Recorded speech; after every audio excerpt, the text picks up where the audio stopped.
নমস্কাৰ ছাত্ৰ ছাত্ৰীসকল, মই তোমালোকক মোৰ ইউটিউব চেনেলত স্বাগতম জনাইছোঁ। তো ছাত্ৰ ছাত্ৰীসকল, আজি আমি অষ্টম শ্ৰেণীৰ অধ্যায় ৯ ইতিহাস খণ্ডৰ নব্য ধৰ্মীয় ভাৱধাৰাৰ উখান ইয়াৰ প্ৰশ্ন উত্তৰকেইটা আলোচনা কৰিম। ১ নম্বৰ কৈছে উত্তৰ লিখা। ক নম্বৰ প্ৰশ্ন, ভক্তিবাদ বুলিলে কি বুজায়? উত্তৰটো হ'ব আবিধানিক অৰ্থত ভক্তি বোলোতে ঈশ্বৰৰ প্ৰতি গভীৰ আনুগত্য আৰু শ্ৰদ্ধাক বুজায়।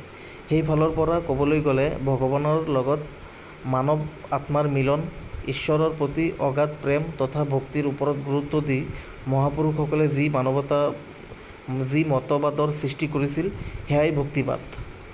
খ নম্বৰ প্ৰশ্ন, ভক্তিবাদ আন্দোলন গঢ়ি উঠাৰ দুটা কাৰণ কি কি? উত্তৰটো হ'ব ভক্তিবাদ আন্দোলন গঢ়ি উঠাৰ দুটা কাৰণ হৈছে, ১ নম্বৰ কাৰণটো হৈছে খ্ৰীষ্টীয় সপ্তম শতিকাত দাক্ষিণাত্যৰ তামিল ৰাজ্যত আলভাৰ আৰু নাইনাৰ নামৰ দুটা সম্প্ৰদায় দুটাৰ পৃষ্ঠপোষকতাত ভক্তিবাদ আন্দোলনে গঢ়ি উঠিছিল। এই দুয়োটা সম্প্ৰদায়ে তেওঁলোকৰ ভক্তিবাদী চিন্তাধাৰাত ঈশ্বৰৰ প্ৰতি থকা শ্ৰদ্ধাকে কেৱল ভক্তি বুলি নাভাবি ঐশ্বৰিক শক্তি উপাসনাৰ মাধ্যমেৰে সমাজ সংস্কাৰ কৰি সৰ্বসাধাৰণৰ সকলো প্ৰকাৰৰ কল্যাণ সাধনত গুৰুত্ব দিছিল। ২ নম্বৰ, মধ্য ইছলাম ধৰ্মৰ আবিৰ্ভাৱে ভক্তি আন্দোলন জাগৰণত অৰিহণা যোগাইছিল। গ নম্বৰ প্ৰশ্নটো হৈছে দিব্য প্ৰবন্ধম কি? উত্তৰটো হ'ব আলভাৰসকলৰ গীত মাত মৌখিক সাহিত্যৰ কীৰ্তিৰাজি পৰৱৰ্তী কালত সংকলিত ৰূপত প্ৰকাশ পায়। আলভাৰসকলৰ এই সংকলিত সাহিত্য সম্ভাৰকে দিব্য প্ৰবন্ধম বোলে। ঘ নম্বৰ প্ৰশ্ন, উত্তৰ ভাৰতত ভক্তি আন্দোলনৰ গুৰি ধৰোঁতা চাৰিগৰাকী ব্যক্তিৰ নাম লিখা।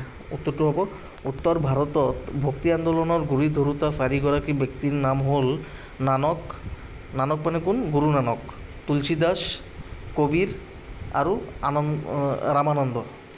মই নামকেইটা আকৌ কৈ আছোঁ, গুৰু নানক, তুলসীদাস, কবিৰ আৰু ৰামানন্দ। ঙ নম্বৰ প্ৰশ্নটো, শংকৰদেৱৰ মতে মানুহে কেনেকৈ মুক্তি লাভ কৰিব পাৰে? উত্তৰটো হ'ব ঈশ্বৰৰ ওচৰত একান্ত বিশ্বাস তথা নাম ভক্তিৰ দ্বাৰাই মানুহে মুক্তি লাভ কৰিব পাৰে। কোনে কৈছিল এইটো? এই বাক্যশাৰী শ্ৰীমন্ত শংকৰদেৱে কৈছিল। এতিয়া ২ নম্বৰ কৈছে পাঠৰ আলমত উপযুক্ত শব্দেৰে তলৰ খালী ঠাইবোৰ পূৰ কৰা। ক নম্বৰ, শংকৰাচাৰ্য আছিল অদ্বৈতবাদত বিশ্বাসী। খ নম্বৰ, খ্ৰীষ্টীয় নৱম শতিকাৰ পৰা ভাৰতত ইছলাম ধৰ্মাৱলম্বী তুৰ্কী আফগানসকলৰ আবিৰ্ভাৱ ঘটিছিল। ঘ নম্বৰ, ৰামানন্দৰ মূল উপাস্য দেৱতা আছিল বিষ্ণুৰ অৱতাৰ ৰাম। ঘ নম্বৰ, তুলসীদাসক বাল্মীকিৰ অৱতাৰ বুলি গণ্য কৰিছিল। ঙ নম্বৰ, কবিৰে ৰচনা কৰা ভক্তি মাৰ্গৰ কবিতাসমূহক কি বুলি কোৱা হয়? দোহা বুলি কোৱা হয়। দোহা কয় নহয়, কবিৰৰ দোহা। এতিয়া ৩ নম্বৰ প্ৰশ্নটো চমু টোকা লিখা। শংকৰাচাৰ্যৰ বিষয়ে তোমালোকে শুনিছানে ছাত্ৰ ছাত্ৰীসকল? শংকৰাচাৰ্য দক্ষিণ ভাৰতৰ কেৰালা ৰাজ্যত শংকৰাচাৰ্যৰ নেতৃত্বতে ভক্তিবাদৰ জন্ম হৈছিল। শংকৰাচাৰ্য আছিল অদ্বৈতবাদত বিশ্বাসী। তেওঁৰ মতে আত্মা আৰু পৰমাত্মাৰ মাজত কোনো পাৰ্থক্য নাই। মানুহৰ মাজত ভগৱান বিদ্যমান। কাৰ মাজত ভগৱান বিদ্যমান? মানুহৰ মাজতে ভগৱান বিদ্যমান। সৎ জ্ঞান আৰু সৎকৰ্মৰ যোগেদি মানুহে মুক্তি লাভ কৰিব পাৰে।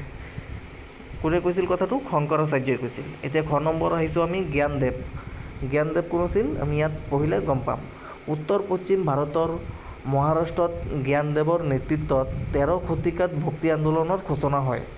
জ্ঞানদেৱে গীত মাতৰ দ্বাৰাই ভগৱানৰ ভক্তিৰ বাণী জনসাধাৰণৰ মাজত প্ৰচাৰ কৰিছিল।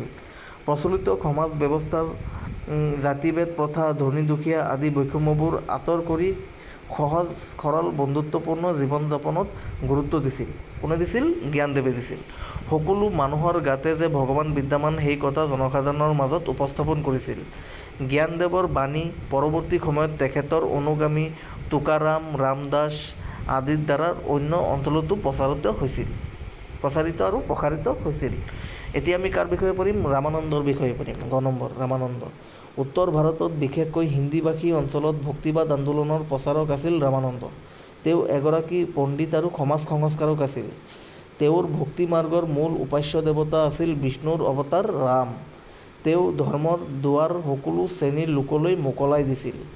তেওঁ হিন্দী ধৰ্মত কবিতা ৰচনা কৰি ভক্তি ধৰ্ম প্ৰচাৰ কৰিছিল। তেওঁৰ অন্যতম শিষ্য আছিল কবিৰ। এতিয়া ঘ নম্বৰ নানক। নানক মানে কোন? গুৰু নানক। উত্তৰ ভাৰতত ভক্তি মাৰ্গৰ প্ৰচাৰ কৰোঁতাসকলৰ অন্যতম আছিল গুৰু নানক। কবিৰৰ ভক্তি মাৰ্গে তেখেতক বৰকৈ প্ৰভাৱিত কৰিছিল। নানকে হিন্দু ধৰ্মত প্ৰচলিত মূৰ্তি পূজা আৰু জাতিভেদ প্ৰথাক বিশ্বাস নকৰিছিল। তেওঁৰ মতে ঈশ্বৰ এজন, তেওঁ অদ্বিতীয় আৰু নিৰাকাৰ।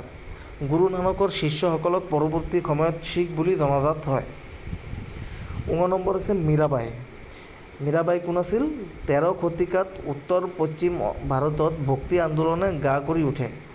গুজৰাট আৰু ৰাজস্থানত আন কেইগৰাকীমান সাধকৰ সৈতে মীৰাবাইয়েও ভজন কীৰ্তনৰ জৰিয়তে ভগৱানৰ গুণানুকীৰ্তন জনসাধাৰণৰ মাজত বিলাইছিল। জনসাধাৰণৰ মাজত এই ভক্তিমাৰ্গে যথেষ্ট জনপ্ৰিয়তা অৰ্জন কৰিছিল। 4 নম্বৰ প্ৰশ্নটো, আলবাৰসকল কোন? তেওঁলোকৰ মূল ধৰ্মমত কি আছিল?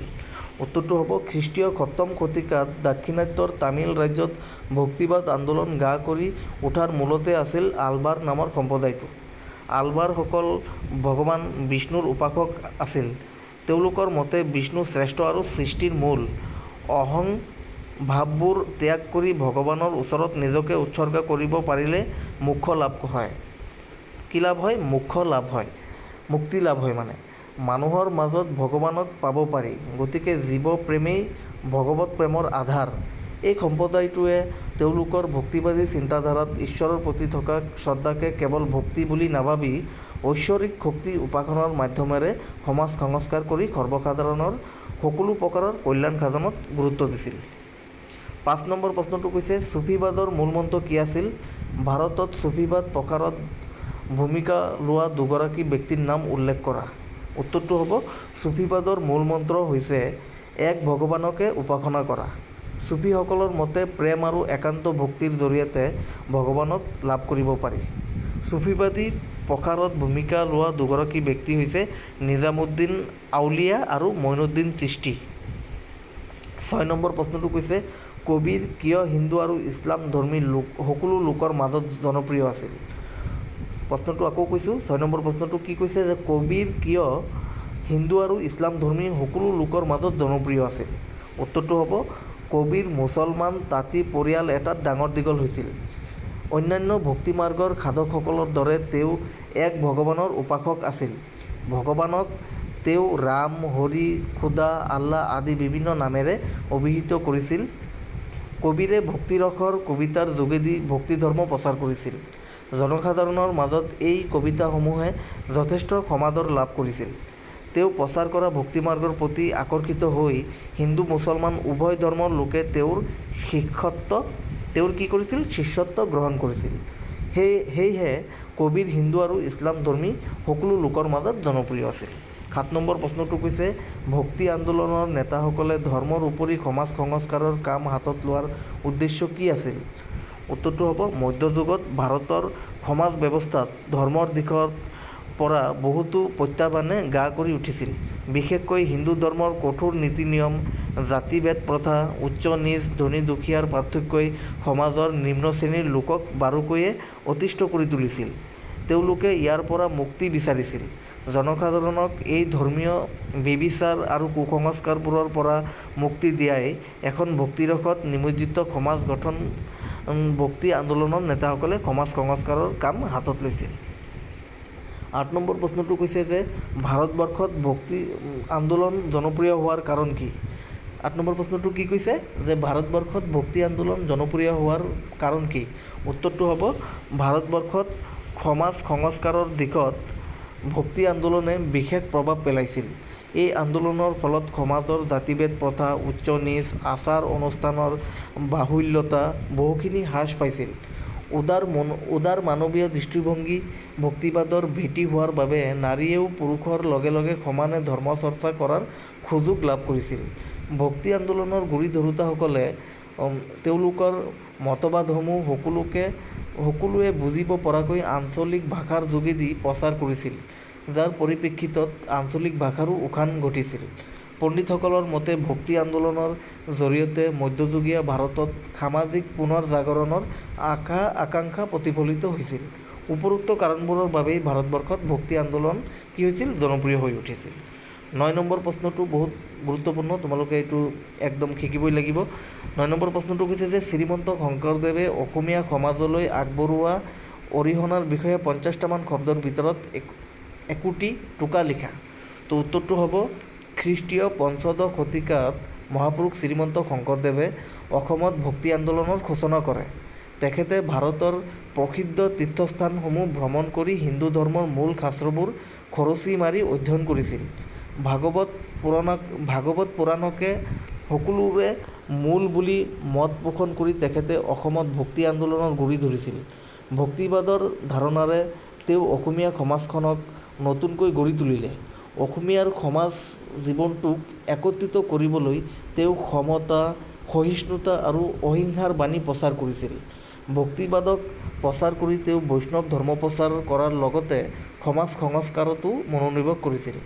ধৰ্মক জনসাধাৰণৰ কাষ চপাই আনিবলৈ শংকৰদেৱে সংস্কৃতৰ সলনি ব্ৰজাৱলী ভাষা আৰু অসমীয়া ভাষাত ধৰ্মশাস্ত্ৰবোৰ ৰচনা কৰিছিল। সামাজিক একতা আৰু সম্প্ৰীতি বান্ধোন সুদৃঢ় কৰিবলৈ তেওঁ বিভিন্ন সাংস্কৃতিক কাৰ্যসূচীৰ ব্যৱস্থা কৰিছিল। তো ছাত্ৰ ছাত্ৰীসকল, তোমালোকে এইবোৰ শিকিবা, এইবোৰ বহুত ইম্পৰ্টেণ্ট। আৰু লগতে মোৰ ইউটিউব চেনেলটো ছাবস্ক্ৰাইব কৰিবা, লাইক কৰিবা আৰু ভিডিঅ'টো ভাল লাগিলে শ্বেয়াৰ কৰিবা। বহুত বহুত ধন্যবাদ।